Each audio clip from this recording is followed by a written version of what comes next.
episode of the Global Health Pharmacist Podcast. It's that time of the year again, right? What time of the year, you may be wondering? Well, if you're in the tropics right now, like Nigeria, where I live, then you may already know what I'm talking about. It's the period of extreme heat right now.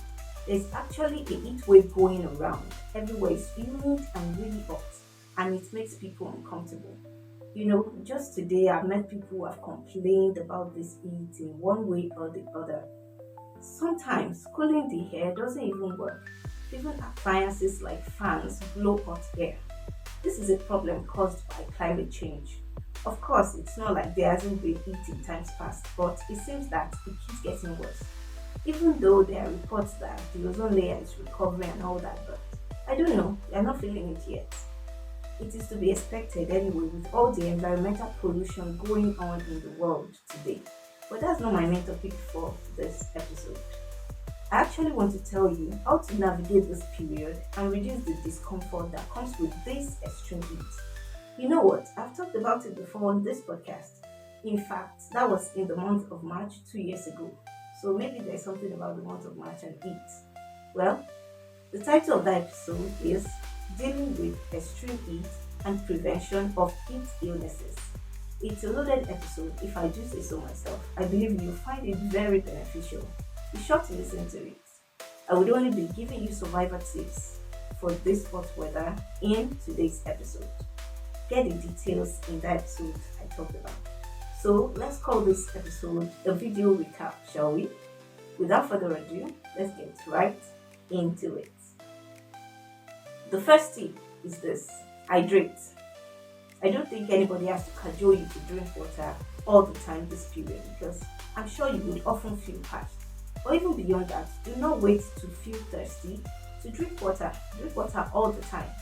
So hydrate. Drink a lot of water. Also, you can drink cold water, alright, but to a reasonable extent. Emphasis on reasonable extent.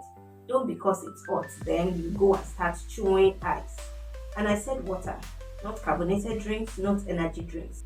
Those will most times leave you more dehydrated. So please drink more of water than those kinds of drinks. Thursday, 12th March was World Kidney Day. And I'm sure you know how important your kidney is to your body. If you do not, listen to my episode and your kidneys okay from last year, okay? Hydration is one essential thing that keeps your kidney working properly. When you drink enough water, it helps your kidney to filter waste products from your body well, which will later be excreted from the body through sweat or urine.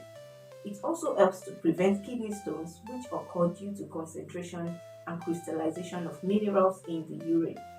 Drinking water regularly lowers the risk of contracting urinary tract infections. It also helps to regulate your blood pressure, so your risk of having high blood pressure actually reduces when you drink enough water. And eventually, this prevents chronic kidney disease on the long run. I think this should more than convince you to carry a big bottle of water with you wherever you go, especially this season, but not just limited to hot weather, okay? Number 2 tip: wear light clothing, sleeveless, like what I'm wearing, chiffon, and all of that. If your job requires you to wear suit and tie or even work coats, only use it for official meetings or purposes and get rid of them as soon as you are alone in your office. You could also roll up the sleeves of your shirt. Even if your office AC is blowing ice, internal heat is no joke, guys.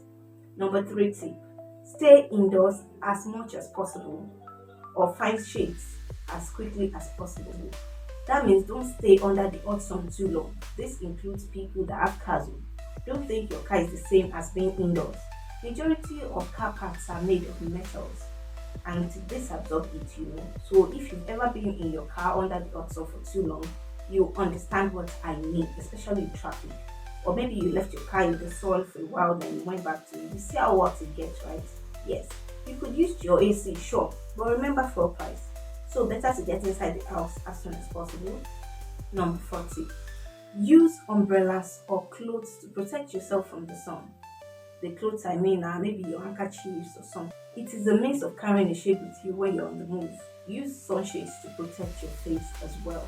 Okay, sunshades are not only for fashion. Use them this period, okay, just to protect your face. And if they're making you feel uncomfortable, you can remove them. Number five, I know I mentioned earlier that cooling appliances do little to help. Still use them. Use your hand fans, use your fans. It is better than nothing. Because some houses aren't even well ventilated. But the best is to use AC, that is your air conditioners, because they cool the air better. Yeah. Number six, keep your windows open. If possible, your doors as well. At least for a period, bearing in mind mosquitoes. Yes, it is humid and the air is hot. But at night, there's this cooling effect that happens, which brings cooler air to the surface, and this cools the air overnight. This will circulate from night to just before afternoon. So you can just enjoy that at least for the meantime before you face a fresh heat wave for the day. Number seven, cool your body by taking multiple baths.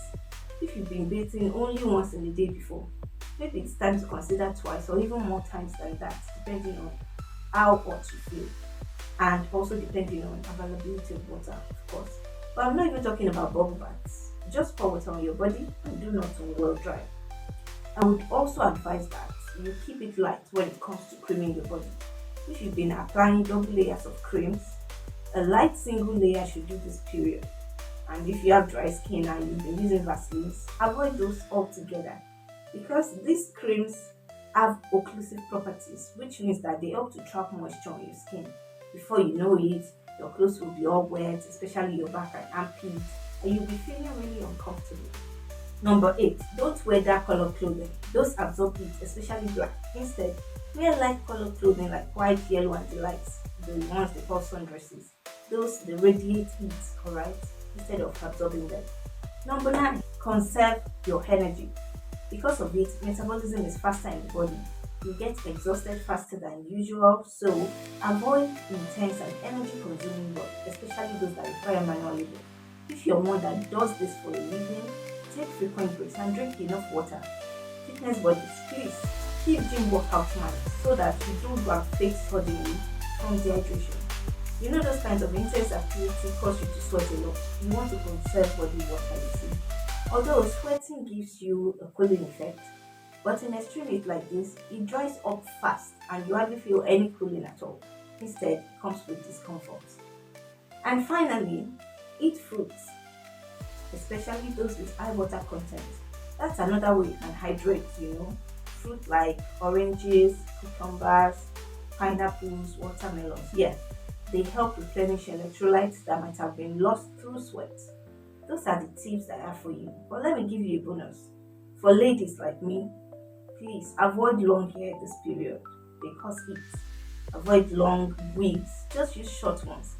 And when it's getting too uncomfortable, you know the drill. Remove it. Yeah. So that is it on today's episode. Still, go ahead and listen to the episode I talked about earlier where I dive deeper than just tips. I bet you find it useful. And if you're listening from a country where the weather is just fine and you can't relate, this information will still be useful for you in the future because it's only a matter of time. Seasons change after all. Don't forget to like, share, subscribe, and let me know how this heat is treating you in the comments. Or which of these tips you found most helpful, or maybe that you can relate to and that you'll be using more often. Okay. Listen on any of your podcast hosting channels from Spotify to Apple Podcasts and the rest of them. Watch on YouTube as well. Also, follow the Global Health Pharmacist podcast on all social media platforms. Whatever social media you're using, search for the name and follow it. If you can't find it, come down to the comments and let me know which of the social media it is that we aren't present more. I'm also on LinkedIn as Digital Lips just said. I share stuff about this podcast and the episodes I post also on there. So be sure to connect with me, okay? So I'll see you next time. Till then, stay ahead of this heat, use these tips, stay healthy, and God bless you. Bye.